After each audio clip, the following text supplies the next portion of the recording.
久没笨。熊猫取的，那你知道为什么我要今天来吗？因为明天就开始放暑假，然后礼拜六、礼拜日本来人就多，现在礼拜一这边有人追过去而已。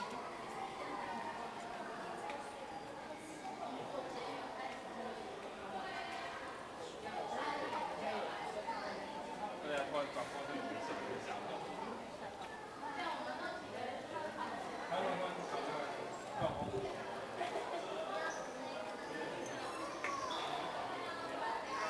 我大家都不用随便去动。你